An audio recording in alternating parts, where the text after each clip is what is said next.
श्री राधारानी ब्रज सीमा परिक्रमा मान मंदिर बरसाना 2011 का आज 34वां पड़ाव दिनांक 14 को तृतीया तिथि सोमवार के दिन खो गांव में पड़ा हुआ हूं।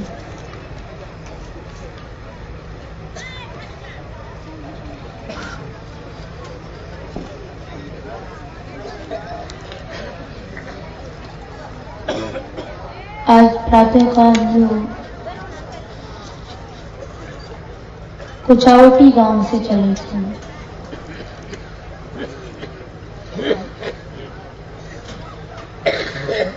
कुचावटी से चलकर सबसे पहले डीग हम लोग आए।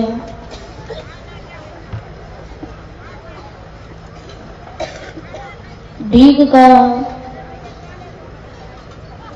जो शास्त्रीय नाम है वो दीर्घपुर है।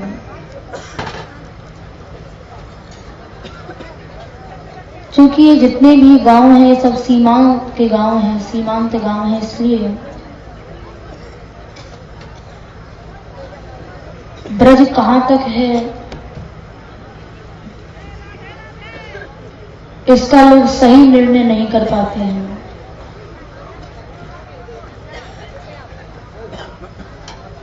बहुत से लोग तो डीग को ब्रज मानते ही नहीं हैं, लेकिन भागवत जी ने जो स्कंद पुराण का अंतिम उत्तर महात्म्य दिया है उसमें ब्रज के जितने भी प्रमुख स्थल हैं उन सभी स्थलों का नाम दिया है।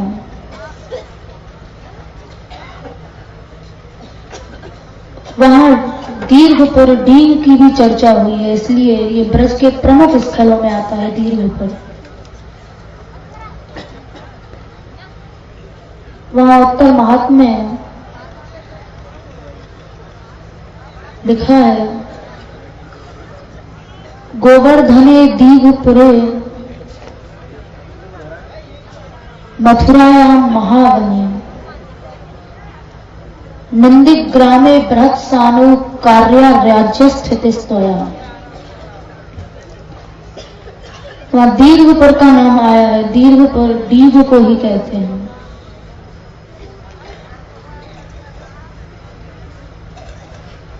ठाकुर जी के धाम गमन के बाद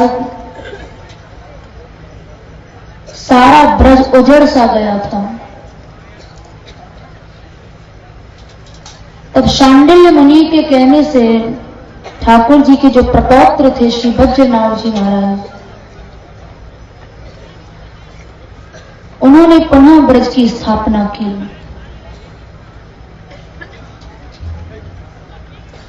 शांडिल्य मुनि ने बज्रनाथ जी को बताया कि हे राजन, गोवर्धन, दीर्घपुर यानी डीग, मथुरा, महावन, नंदगांव, बरसाना, तुम सबसे पहले अपना राज्य यहां से प्रारंभ करो। कार्या राज्य स्थिति स्वयं, यहां की स्थिति करो। तो शांडिल्य मुनि बताते गए कि ये मथुरा है, ये महावन है, ये गोवर्धन है, ये दीर्घपुर है, ये नंदगांव है, ये बरसाना है, और वहां बज्रनाथ जी महाराज ने पुनः ब्रज को बसाया। नहीं तो ठाकुर जी के धाम गमन के बाद तो एक बार ब्रज उजड़ गया था, पूर्ण तरह से उजड़ गया था। तब उनके प्रपौत्र बज्रनाथ जी ने पुनः ब्रज की स्थापना की है। वहीं दीर्घपुर की जो कथा है वो वहीं मिलती है। यद्यपि भागवत तो एक बहुत संक्षिप्त ग्रंथ है, लेकिन ब्रज की लीलाओं का जो विस्तार हुआ है वो गर्ग संहिता और ब्रह्म वैवर्त आदि इन सब ग्रंथों में ब्रज की लीलाओं का विस्तृत वर्णन मिलता है। वैसे भी दीर्घपुर डीग जो है ये राजस्थान के भी ऐतिहासिक प्रमुख स्थलों में आता है। उसके अलावा यहाँ भरतपुर के राजाओं के अनेकों भवन भी थे और किसी समय में डीग उप राजधानी भी थी। लेकिन ये सब तो बहुत बाद की बातें हैं। कृष्ण समय में दीर्घपुर की क्या स्थिति थी, यहाँ क्या लीला हुई, वो बहुत महत्वपूर्ण की है। कल भी आप लोगों ने सुना कि भगवान के जितने भी अवतार हुए, चाहे वो नर नारायण अवतार हो, पृथु अवतार हो, मत्स्यावतार हो, वाराह अवतार हो, रामावतार हो, वामन अवतार हो, ये जितने भी अवतार हुए इन सभी अवतारों से अलग अलग यूथ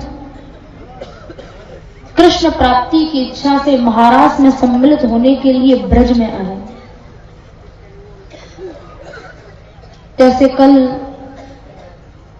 कुचावटी गांव में आप लोगों ने सुना कि कुचावटी में और औ में वहां के क्षेत्र में जालंधरी यूथ आया था गोपियों का।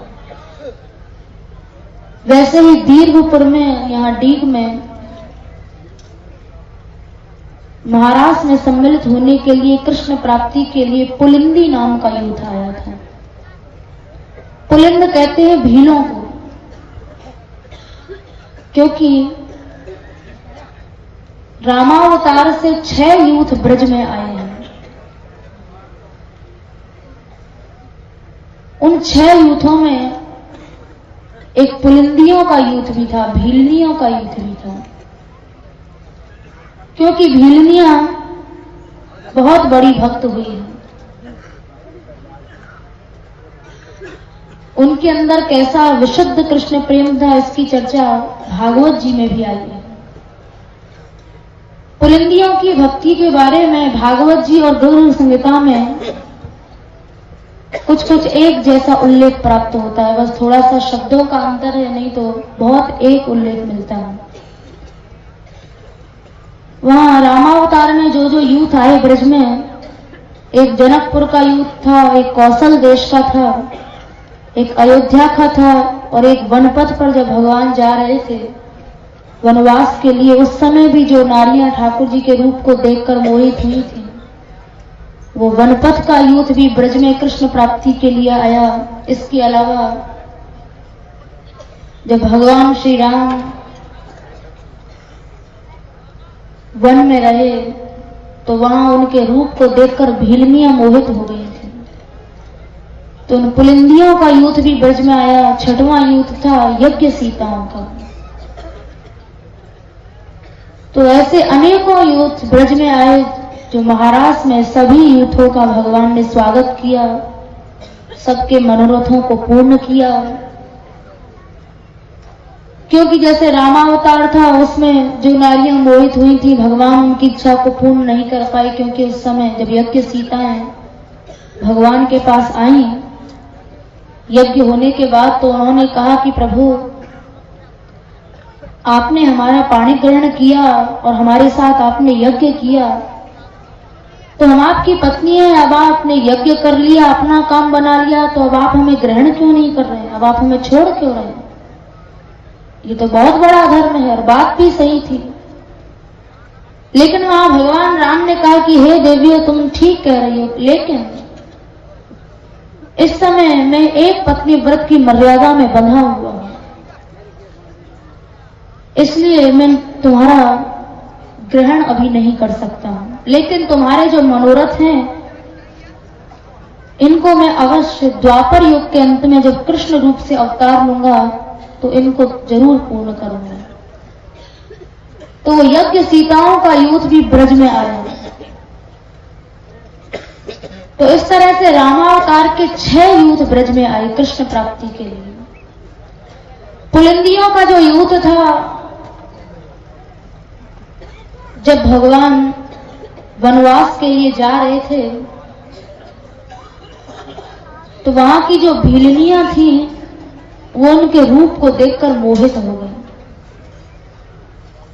क्योंकि भगवान का जो रूप है वो कोई रूप साधारण या कोई प्राकृत रूप तो है नहीं, तो अलौकिक रूप है, प्राकृत रूप है। भीलनियों की तो क्या चलाई, यहां तक लिखा है कि खरदूषण जो असुर थे, भगवान के एक तरह से शत्रु थे, शत्रु असुर भी भगवान श्री राम के रूप को देखकर मोहित हो गए थे। जिस समय शूर्पणखा को उसके नाक कान काटे गए तो शूर्पणखा ने जाकर अपने भाइयों से शिकायत की खरदूषण से, और वो बदला लेने के लिए आए। तो जब बदला लेने के लिए आए तो उन्होंने जैसे ही राम और लक्ष्मण को देखा तो उनके रूप पर ऐसे मोहित हुए, सोचने लगे यद्यपि इन्होंने हमारी बहन के साथ बहुत बड़ा अधर्म किया है, उसके साथ उचित व्यवहार नहीं किया है, लेकिन इनका रूप तो ऐसा है, लगता है ये दोनों मारने के योग्य नहीं है। तो शत्रु असुर भी भगवान राम के रूप को देखकर उनके ऊपर शस्त्र छोड़ने में हिचकते थे, ऐसा उनका रूप था, ऐसा सौंदर्य था। फिर यदि वन की भीलनियां उनके रूप पर मोहित हो गई तो इसमें आश्चर्य में आने वाली कोई बात नहीं है। भीलनियों ने जब भगवान श्री राम को देखा तो वे इनके रूप पर मोहित हो गए और उन्होंने इच्छा की कि हमें भगवान राम पति के रूप में प्राप्त हो। लेकिन भीलनियों ने देखा कि भगवान राम तो बात करने की तो क्या चलाई, ये तो किसी की ओर देखते भी नहीं है, क्योंकि भगवान श्री राम ने कभी भी परदारा के ऊपर कभी दृष्टिपात भी नहीं किया था, किसी दूसरी स्त्री की ओर देखा भी नहीं था। तो भीलनियां सोचने लगी कि जब ये किसी की ओर देखते ही नहीं है तो फिर इनकी प्राप्ति तो बहुत कठिन मालूम पड़ती है। तो आपस में विचार करने लगी कि चलो अब ये जीवन बेकार है, यदि भगवान राम की प्राप्ति नहीं हो पाई तो अब इस जीवन को रखकर क्या करना है। तो वहां भीलनियों ने आपस में विचार किया कि चलो हम सब राम की चरण रज को अपने मस्तक पर धारण करके प्राण छोड़ देंगे। लेकिन जब ये विचार किया तो भगवान भी अंतर्यामी है, सब कुछ जानते हैं।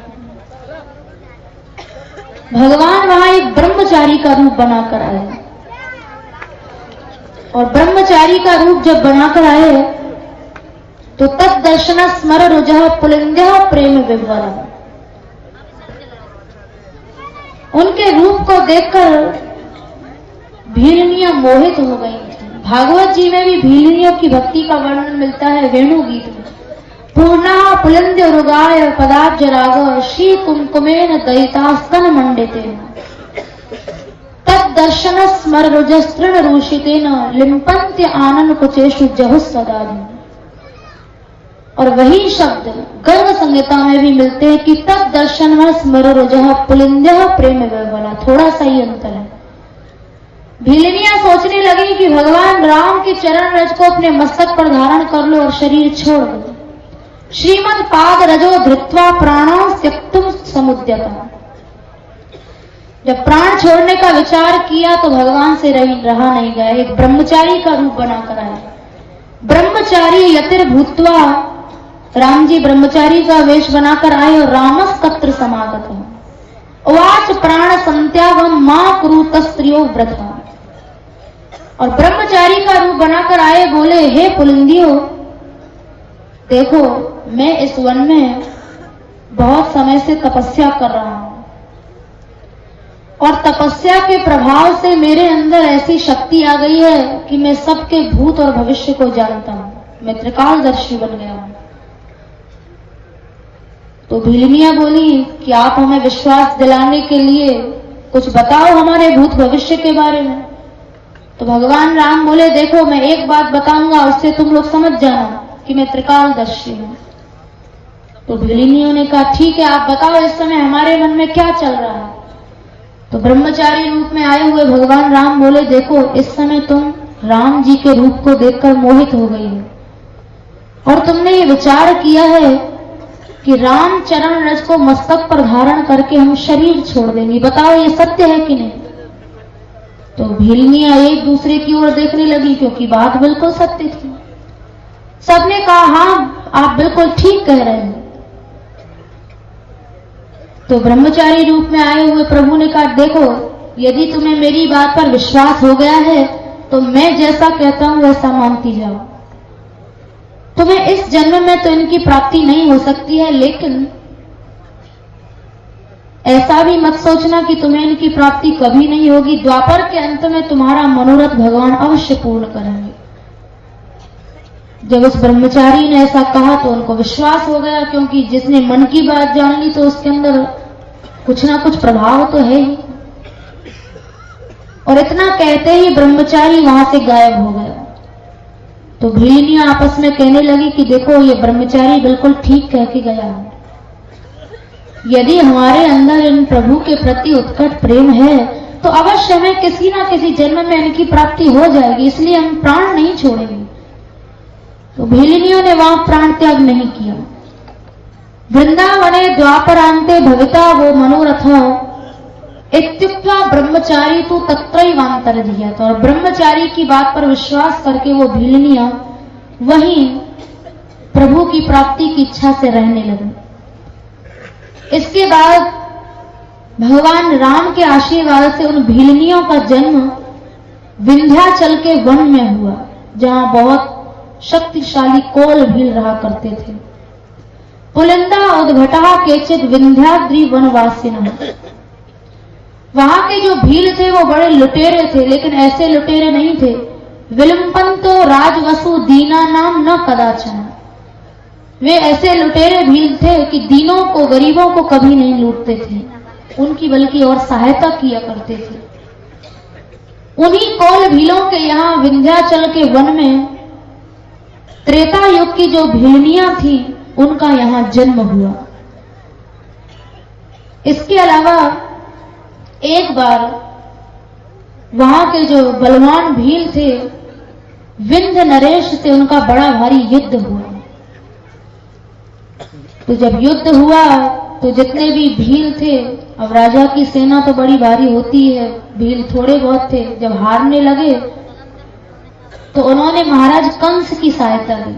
जैसे कल आप लोगों ने सुना कि रंगोजी गोप ने भी कंस की सहायता ली थी, वैसे ही यहाँ उन कोल भीलों ने कंस के पास पत्र भेजा कि पत्रम ते प्रेषयामासुः कंसाय यत् भूभृते। कंस के दरबार में उनका पत्र गया कि हे महाराज, हम आपकी शरण में हैं, अब संसार में हमें आपके अलावा अपना कोई रक्षक दिखाई नहीं दे रहा, अतः आप हमारी रक्षा करें। क्योंकि कंस से सारा संसार भयभीत रहता था। कंस के रहते महाभारत नहीं हो सकता था, क्योंकि कंस ने कौरवों को भी पराजित कर रखा था। इसलिए भगवान ने पहले कंस का संहार किया, उसके बाद महाभारत करा के भूभार को हल्का किया। तो कंस ने प्रलंबासुर नाम के दैत्य को वहां भेजा। 2 योजन ऊंचा उसका शरीर था। अपने गले में सर्पों की, अजगरों की माला पहनकर युद्ध करने के लिए गया, क्योंकि मायावी राक्षसों के पास इतना शक्ति होती है, इतना बल होता है कि प्रलंबासुर जो था बड़े बड़े पर्वतों को गेंद की तरह फेंकने लगा और थोड़ी सी देर में उसने विंध्य नरेश को हरा दिया। इसके बाद वहां के जो भील थे, उन भीलों को लेकर प्रलंबासुर मथुरा लौटा। जब मथुरा आया तो महाराज कंस ने उन भीलों को यहाँ दीर्घपुर में, यानी डीग में, डीग से लेकर कामगिरी, कामा तक निवास दिया। और यहाँ वो भील जब रहने लगे तो उन भीलों के घर में ही त्रेता युग की जो भीलनियां थी, जो राम रूप से मोहित हो गई थी, उन भीलनियों का यही दीर्घपुर में जन्म हुआ, ब्रज में जन्म हुआ। कैसी थी? पुलिंद्यः कन्यका दिव्या रूपिण्यः श्रीरेवार्चनः। साक्षात मूर्तिमती लक्ष्मी जी के समान सौंदर्य वाली थी। उन पुलिंदियों को रास की प्राप्ति कैसे हुई, तो बताते हैं तत् दर्शनम सुरुजः पुलिंद्यः प्रेम विह्वला श्रीमत्पाद रजो धृत्वा ध्यायं तस्थम अहिर्निशम्। उन भीलिनियों ने, क्योंकि सारे ब्रज में ठाकुर जी ग्वाल वालों के साथ गौचारण करते थे, तो भीलिनियां जब यहाँ ठाकुर जी गौचारण को आते थे तो ठाकुर जी के चरण रज को अपने मस्तक पर धारण करती थी, और उस चरण रज के प्रभाव से उन भीलिनियों को महाराज में भी प्रवेश मिल गया। पूर्णः पुलिंद्य रुगाय पदाब्जराग श्री कुमकुमेन दयितास्तन मंडितेन। तो उस चरण रज को भीलिनियां अपने मस्तक से लगाती, अपने वक्षस्थल से लगाती, और उसके प्रभाव से उनको यहाँ महाराज में प्रवेश मिला। वहां भीलिनियों का ऐसा कृष्ण प्रेम गर्ग संहिता में उसकी ऐसी प्रशंसा की है, वहां बताया है कि न पारमेष्ठ्यम अखिलम न महेंद्र धृष्णयम न सार्वभौम मनुष्यम न रसाधिपत्यम न योग सिद्धिम अभिनुतो न पुनर्भवम वा वांछन्त्यलम परम पाद रजः सभक्तः। पुलिंदियों की तरह वहां गर्ग संहिता में इतनी प्रशंसा की है कि पुलिंदियों की तरह वहां उन्होंने दूसरा भक्त श्रेष्ठ समझा ही नहीं। भक्त कौन है उसकी परिभाषा दी कि भक्त की पहचान है कि भक्त को सारे संसार का राज्य दे दिया जाए, चक्रवर्ती सम्राट की पदवी दे दी जाए, इंद्र पद दे दिया जाए, ब्रह्म पद दे दिया जाए, लेकिन भक्त कभी भी उन प्रलोभनों में नहीं आता है, कभी भी उन्हें स्वीकार नहीं करता है, क्योंकि उसके अंदर भागवत जी ने भी कहा भक्त कौन है, सालोक्य सार्ष्टि सामीप्य सारूप्यैकत्वमुप्यत दीयमानं न गृह्णन्ति बिना मत सेवनम जना। भगवान स्वयं भक्त को देते हैं, लेकिन भक्त जितनी भी मुक्तियां बताएं, सालोक्य है, सार्ष्टि है, सामीप्य है, सारूप्य है, सायुज्य है, भक्त मोक्ष की भी कभी इच्छा नहीं करता है, क्योंकि उसके अंदर दिव्य कृष्ण प्रेम प्राप्ति की इच्छा होती है। तो उन पुलिंदियों का जन्म भगवान श्री राम के वरदान से, जहां आज हम लोग गए दीर्घपुर डीग में, यहां उन भीलनियों का जन्म हुआ। एक विशेष बात यह और है कि जब ठाकुर जी ने द्वापर युग में कृष्ण रूप से अवतार लिया, तो प्रभु को कभी कभी रामावेश आ जाता था, भगवान श्री राम का आवेश आ जाता था, क्योंकि उन राम जी की कृपा से ही, उनके वरदान से ही यहाँ भीलनियों का और उनके अवतार के समय के अनेकों यूथों का जन्म हुआ। जैसे वहां लिखा है, मृग युरिव कपींद्रम विव्यधे लब्ध धर्मास्त्रियम अकृत विरूपाम स्त्रीजितः कामयानम। भ्रमर गीत में भी गोपियों ने यह बात कई बार कही कि ठाकुर जी को कई बार रामावेश आया। वो रामावेश कैसे आया, गोपियां भ्रमर गीत में कहती हैं कि अरे भोरे उस कृष्ण की चर्चा मत कर, उसकी बातें मत सुना। क्यों? क्योंकि वो ऐसा कपटी है कि बेचारे बलि के पास गया और वहां जाकर उसने कपट से उसकी सारी त्रैलोकी का राज्य छीन लिया। बाली को उसने व्याध की तरह, एक चोर की तरह मार डाला, और शूर्पणखा उसके पास आई थी तो बेचारी ने क्या अपराध किया था, उसके रूप से ही तो मोहित हुई थी। और उसका रूप ऐसा है कि जब वृक्ष लता भी उसके रूप को देखकर रोमांचित होने लगते हैं, तो जब बेचारी शूर्पणखा मोहित हो गई तो उसके नाक कान ही कटवा दी। ऐसे कपटी की चर्चा हमारे सामने मत कर। ठाकुर जी को वहां रामावेश के बारे में वहां गोपियों ने चर्चा की। इसके अलावा भी परमानंद स्वामी ने अपने एक पद में लिखा है कि एक बार श्री ठाकुर जी जब बाल लीला बाल रूप में थे, तो छोटे बच्चे को आदत होती है कि वो मां से जब तक कहानी नहीं सुन लेता है तब तक उसे नींद नहीं आती है। तो उस समय ठाकुर जी भी क्योंकि नर लीला कर रहे हैं और बाल रूप में है, तो वहां ठाकुर जी ने भी यशोदा मैया को कहा, यशोदा मैया ठाकुर जी को सुला रही हैं, तो बोले मैया पहले कहानी सुना जब सोऊंगा। तो यशोदा मैया ने कहा चल सो जा। बोले ना, जब तक कहानी ना सुनाएगी मैं ना सोऊंगा। तो यशोदा मैया श्री कृष्ण को वहां कहानी सुनाने लगी। और वो कौन सी कहानी थी, परमानंद स्वामी ने उसको अपने एक पद में लिखा है। बड़े प्यार से यशोदा मैया श्री कृष्ण को सुलाते हुए कहानी सुनाने लगी।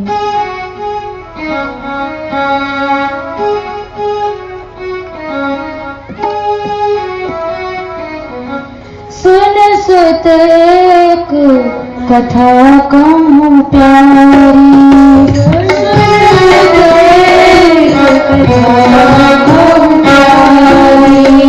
सुन सुत एक कथा कहूँ प्यारी, सुन सुत एक कथा कहूँ प्यारी।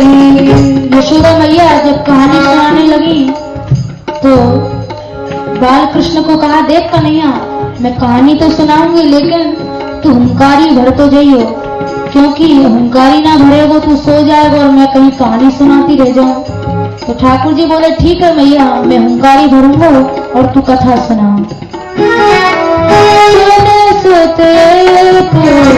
कथा कहूँ प्यारी,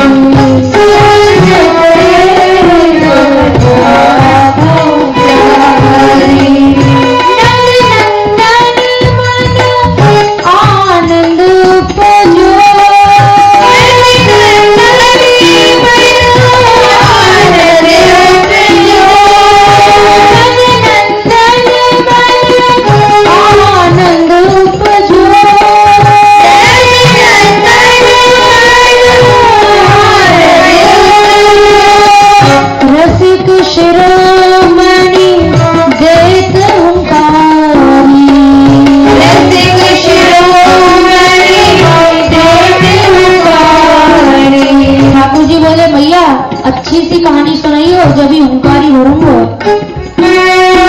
रसिक शिरोमणि देत हुंकारी, रसिक शिरोमणि देत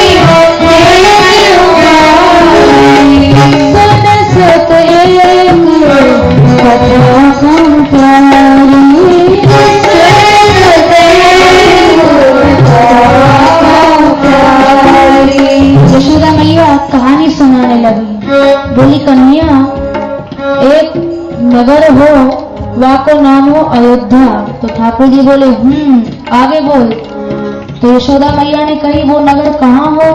तो ठाकुर जी बोले, बताएगी तभी तो बताऊंगा, मोटा को तो कहाँ हो। तो यशोदा मैया बोली, वो नगर सरयू नदी के किनारे हो। अच्छा मैया तो वहाँ का हो? यशोदा मैया बोली, वहाँ के एक राजा है, उन राजा को नाम महाराज दशरथ है। रामावतार की कथा सुनाने लगी और ठाकुर जी हुंकारी भरते जा रहे हैं। दशरथ नृप जो हरे रघुवंशी,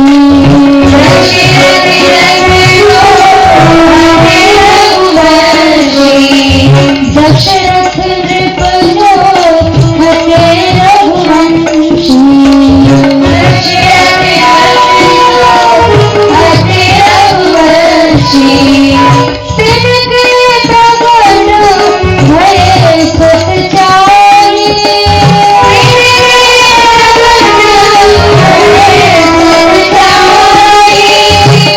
दशरथ के 4 बेटा हुए। अच्छो मैया उनको कहा नाम हो?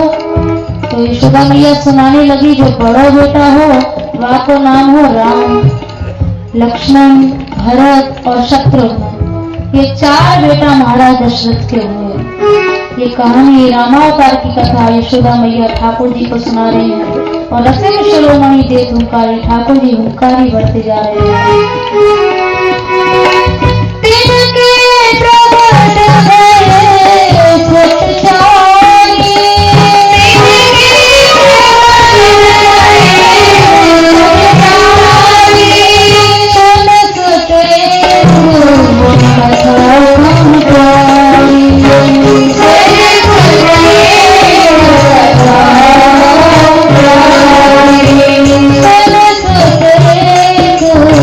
कथा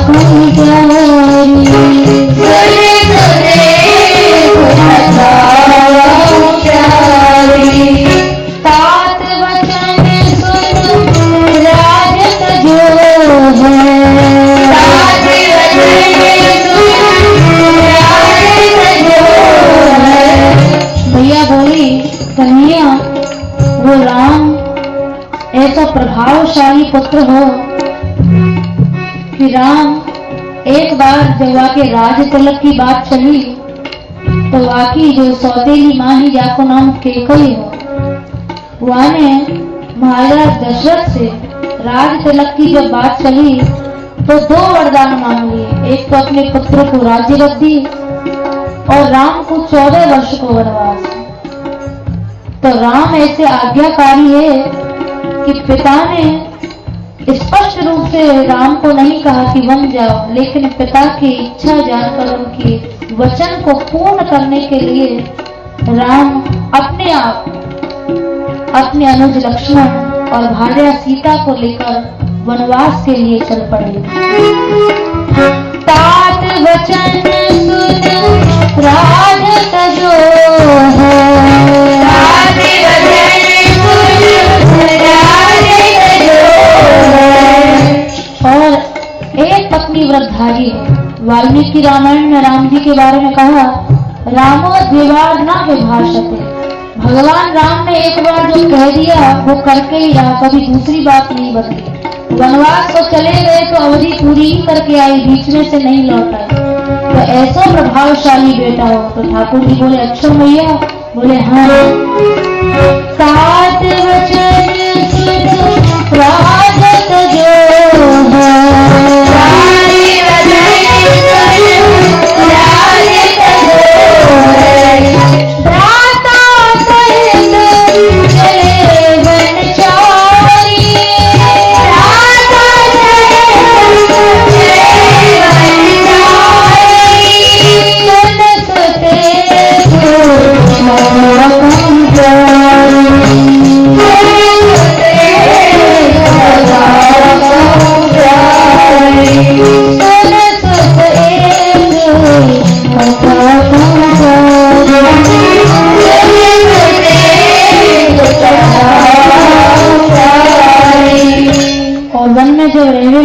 तो एक दिन एक शूर्पणखा नाम की राक्षसी आई। अच्छो मैया वाने कहा करो।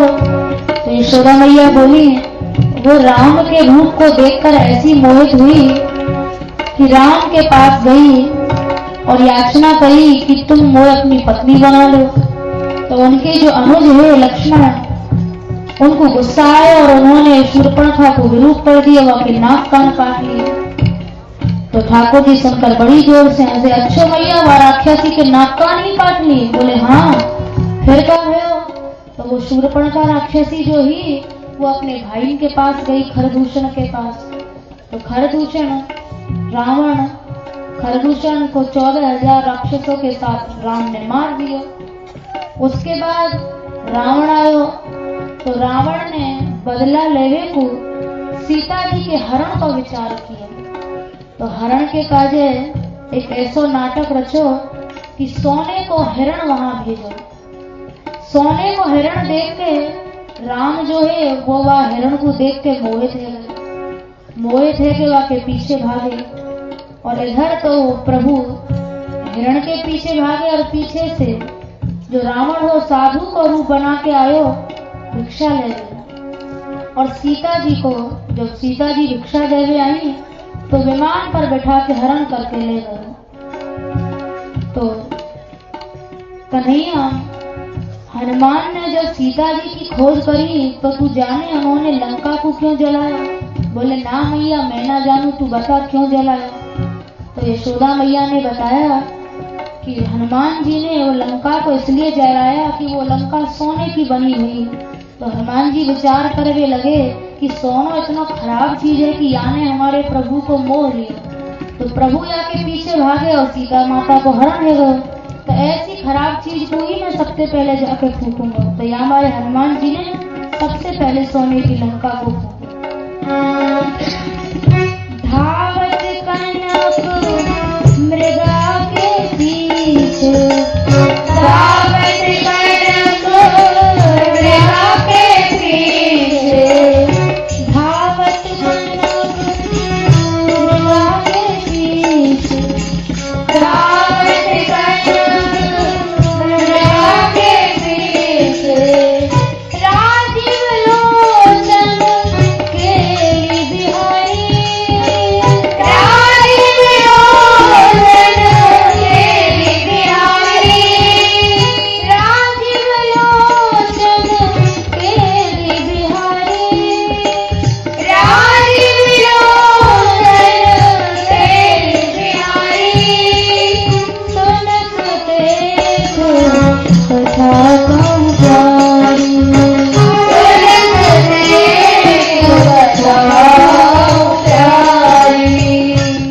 परमात्मा ने इस लीला का बड़ा सुंदर अपने वाणी में लिखा कि जो सीता जी हैं, जिनका हरण हुआ, ये सीता जी हर मनुष्य की चेतना ही सीता है। इस चेतना का हरण हो जाता है जब सीता जी का हरण कब हुआ, जबकि वहां भगवान राम नहीं थे। भगवान राम होते तो सीता जी का हरण नहीं हो सकता था। तो हमारी चेतना रूपी सीता का हरण कब होता है, जब वहां विवेक रूपी राम नहीं होते हैं। जब तक विवेक रूपी राम की रक्षा नहीं की जाएगी, तब तक निश्चित है कि सीता रूपी चेतना का हरण निश्चित हो जाएगा। और चेतना का जब हरण हो जाता है तो सबसे बड़ा नुकसान क्या होता है, सनकादिक ने महाराज पृथु को बताया, इंद्रिय विषयाकृष्टैर आक्षिप्तम ध्यायताम मनः चेतना हरते बुद्धे स्तंभस्तोय में रहेगा। कि मनुष्य की चेतना का हरण होता है तो उससे सबसे बड़ी हानि होती है कि उसकी स्मृति नष्ट हो जाती है। स्मृति क्या है कि हम ईश्वरांश हैं, हम भगवान के अंश हैं। मनुष्य की जब ये स्मृति नष्ट हो जाती है, जब वो अपने आप को भगवान का अंश नहीं समझता है, तब वो कूकर चूकर पशुओं की भांति भोग के पीछे भागता है, पैसे धेले को पकड़ता है, भगवान को छोड़ देता है। कब? जबकि उसकी स्मृति नष्ट हो जाती है, चेतना का हरण हो जाता है। इसलिए कबीरदास जी ने कहा, तेरी गठरी में लागा चोर बटुइया पास हो, सो मत जागो, कहीं तुम्हारी चेतना का हरण ना हो जाए। अपनी चेतना रूपी सीता जी को बचा के रखो। यदि इसका हरण हो गया तो निश्चित है कि तुम्हारी जो स्मृति है, तुम्हारा जो ज्ञान है, वो सब नष्ट हो जाएगा। तो इसलिए अपने चेतना रूपी सीता की रक्षा करो। रावण हरण कियो सीता को, रावण हरण कियो सीता को, रावण हरण कियो सीता को, रावण हरण कियो सीता को, सुन नंदन नींद निवारी,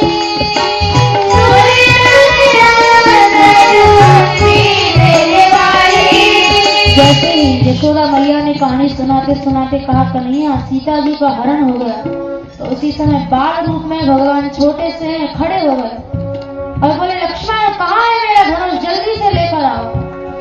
तो यशोदा मैया घबरा गई, उन्हें क्या पता कि ये राम ही उनकी गोद में कृष्ण बनकर आया। तो यशोदा मैया घबरा गई कि कन्हैया को कौन सी हवा लग गई। सुनाने लगी, कन्हैया सो जा, क्या हुआ? वो तो त्रेता युग की बात है जब सीता का हरण हुआ। तो यहाँ ठाकुर जी को राम आवेश आ गया, रामावेश आ गया। बोले, लक्ष्मण लाओ मेरा धनुष लेकर आओ, सीता का हरण हो गया। लेकिन वहां ना धनुष है ना लक्ष्मण है, राम आवेश आ गया श्री कृष्ण को। सुन नंदन नींद निवारी,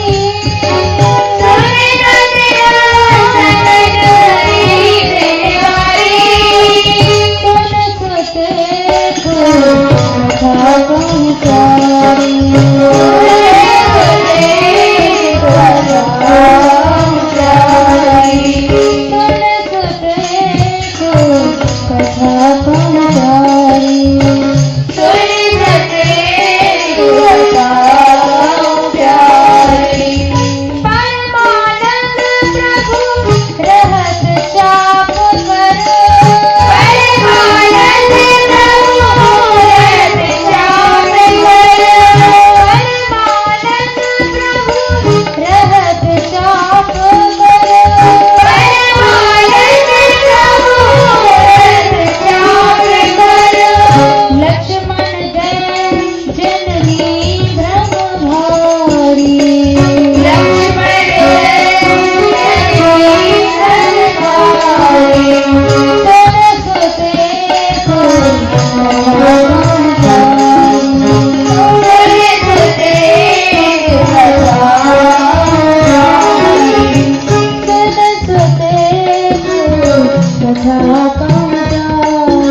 भगवान स्वामी ने जो इस लीला को अपने पदों में लिखा कि ठाकुर जी को रामावेश आया कई बार, क्योंकि उनके ही वरदान से यहाँ पुलिंदियों का, भीलनियों का दीर्घपुर में दीघ में जन्म हुआ था।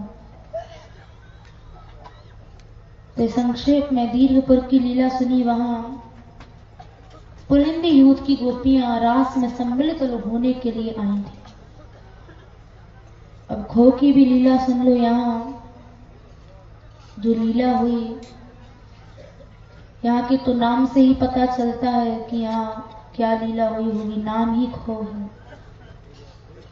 यहाँ इस क्षेत्र में दो कारणों से खो नाम पढ़ने का ग्रंथकारों ने बताया है।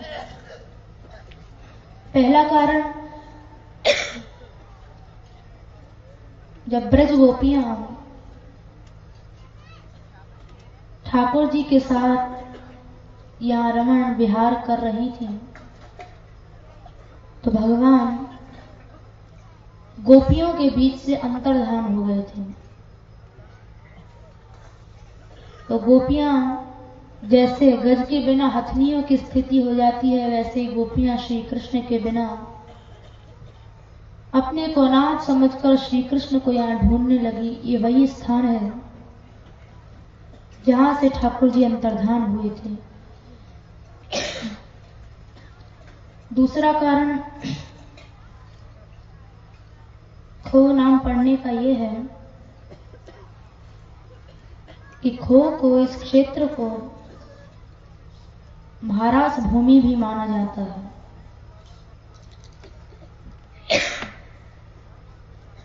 यहां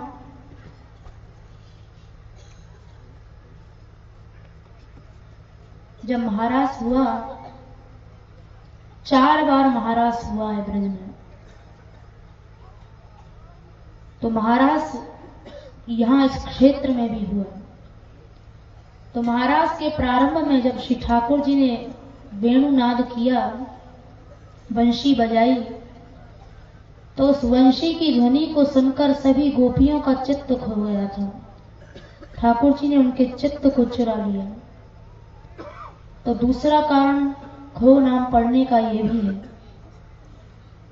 किस तरह से यहाँ वेणु वादन हुआ, ये प्रसंग गर्ग संहिता जी में मिलता है। भगवत कल रागेण मूर्छिता गोप कन्यका। वंशी के इस ध्वनि को सुनकर जितनी भी ब्रजगोपियां आई हुई थी, वो सब उसको सुनकर मूर्छित हो गई थी। नद्यो वेगत्व रहिता अचरत्वम ही पक्षण। उस ध्वनि को सुनकर नदियों का जो वेग था, जो नदियां बड़े भारी वेग से प्रवाहित हो रही थी, उनका वेग रुक गया। पक्षी जो आकाश में उड़ रहे थे, उनके कान में जब वो ध्वनि पड़ी तो पक्षी गण भी अचल हो गए, उनकी गति भी रुक गई। मौनत्वम देवता सर्वहा स्तम भत्तम देवनायकः सजलत्वम चतरो निद्रात्वम प्रगतम जगत। उस वंशी के ध्वनि को सुनकर जितने भी देवता थे, सब के सब देवता मौन हो गए, देवनायक स्तब्ध हो गए। इसके अलावा वृक्षों से जल बहने लगा, सारा जगत निद्रा में निमग्न हो गया। बड़े बड़े मुनीश्वर जिनका ध्यान कभी नहीं टूटता है, सनकादिक मुनि आत्माराम में जिनकी गिनती आती है, सनकादिक मुनि का ध्यान टूट गया जब ये वंशी उनके कर्ण रंध्रों में गई। भगवान शिव जब महाराज में ताल देने के लिए ताली बजा रहे थे, जैसे ही वो वंशी की ध्वनि उनके भी कान में पड़ी तो ताल देना ही भूल गए। पाताल में ध्वनि पहुंची तो वहां महाराज बलि जो थे वो चेतनाहीन हो गए। भगवान शेष नाग भी चेतनाहीन हो गए। सारे ब्रह्मांड में वंशी की ध्वनि गूंजने लगी। वो वेणुनाद कैसा हुआ, सूरदास जी ने उसे अपने पद में लिखा। ये यही की लीला है, खो गांव की लीला है। यहाँ ठाकुर जी ने वेणु वादन किया, जिसे सुनकर चर अचर सबकी स्थिति बड़ी विपरीत हो गई थी। सूरदास जी के एक पद में वो वेणुनाथ जैसे हुआ इसका उल्लेख मिलता है। बांसुरी बजाई आज रंग सो मुरारी, बांसुरी बजाई आज रंग सो मुरारी,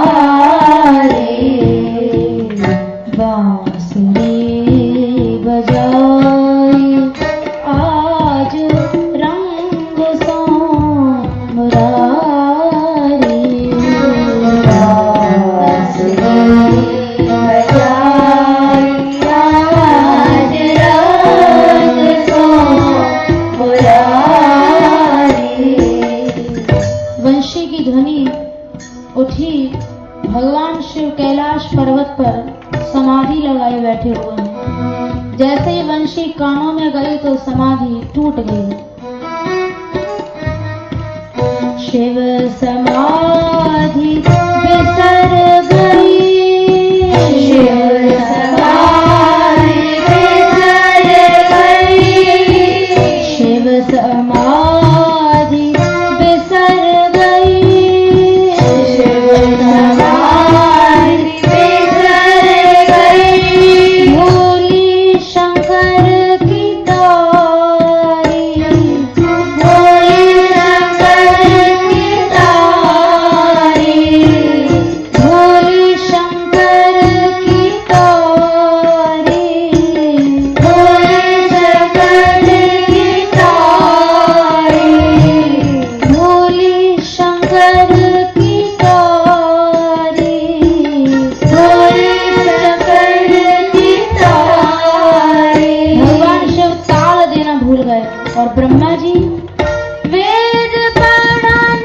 भूल गए, वेद पढ़न भूल गए, ब्रह्मा ब्रह्मचारी, ब्रह्मा ब्रह्मचारी, बांसुरी बजाई आज रंग सो मुरारी, बांसुरी बजाई आज रंग सो मुरारी, बांसुरी बजाई आज रंग सो मुरारी, बांसुरी बजाई आज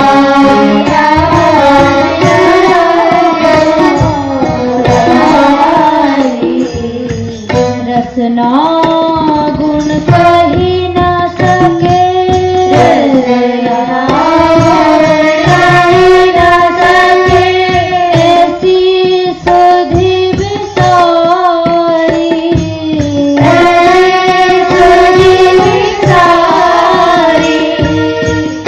इंद्र सभा थकित भई, इंद्र सभा थकित भई, लगी जब करारी, लगी जब करारी। स्वर्ग में गई ध्वनि तो इंद्र सभा थकित भई। देवराज इंद्र की सभा लगी हुई थी, अप्सरा नृत्य कर रही थी, रंभरा अप्सरा। लेकिन जब वो ध्वनि वो नाद स्वर्ग में गया तो इंद्र सभा थकित हुई, सारी सभा चौंक गई। लगी जब करारी, वो ध्वनि कानों में ऐसी गई कि सब जैसे जिस स्थिति में थे वो स्थिति वहीं की वहीं रुक गई। इंद्र सभा थकित भई, इंद्र सभा थकित भई, लगी जब करारी, लगी जब करारी, बांसुरी बजाई आज रंग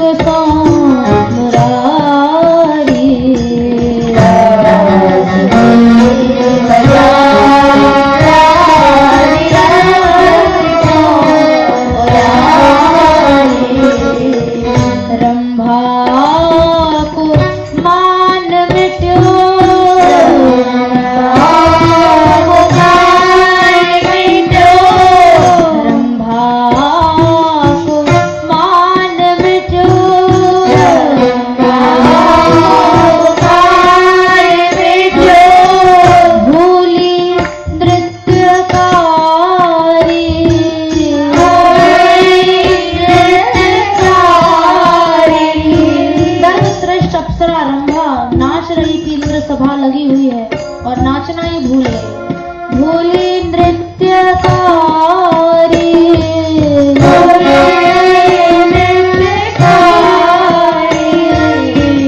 यमुना जी थकित भई, यमुना जी थकित भई, यमुना जी थकित भई, यमुना जी थकित भई, नहीं सुधि सवारी, नहीं सुधि सवारी,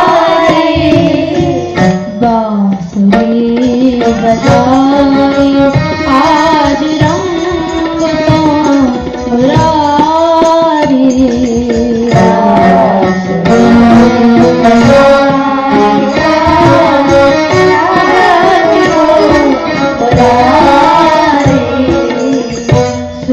सूरदास मुरली भई, सूरदास मुरली भई, तीनों लोक प्यारी, तीनों लोक प्यारी, सूरदास मुरली भई, सूरदास मुरली भई, सूरदास मुरली भई, सूरदास मुरली भई, तीनों लोक प्यारी, तीनों लोक प्यारी,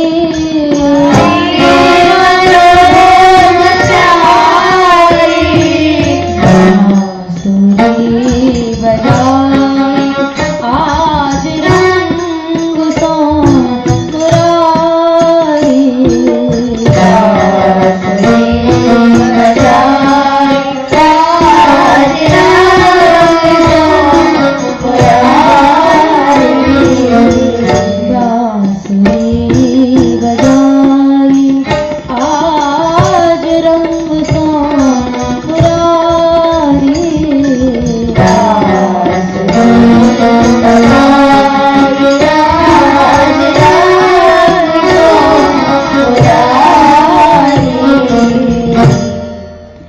इस वेणुनाद को सुनकर, ये वेणुनाद यही है, इसी स्थान पर हुआ था जहां हम लोग बैठे हुए हैं। गोपियां ऐसे सुनकर अपने आप को भूल गई, अपने आप को खो बैठी। तो दूसरा कारण इस गांव का खो नाम पड़ने का यह भी था कि एक तो ठाकुर जी यहाँ से अंतर्धान हुए थे और दूसरा ठाकुर जी के वेणु वादन को सुनकर गोपियों का चित्त खो गया था। तो ये दो कारण थे खो नाम पड़ने के। वो वेणुनाद की प्रशंसा तो महापुरुषों ने अनेकों पदों में की है। यहाँ तक कहा कि केवल ब्रह्मांड में ही नहीं गूंजी, ब्रह्मरंध्र को फोड़कर, ब्रह्मांड को फोड़कर वो ध्वनि वैकुंठ तक चली गई। उससे भी सूरदास जी ने अपने पद में लिखा कि मुरली ध्वनि वैकुंठ गई, नारायण कमला सुन मोहे अति रुचि हृदय भई।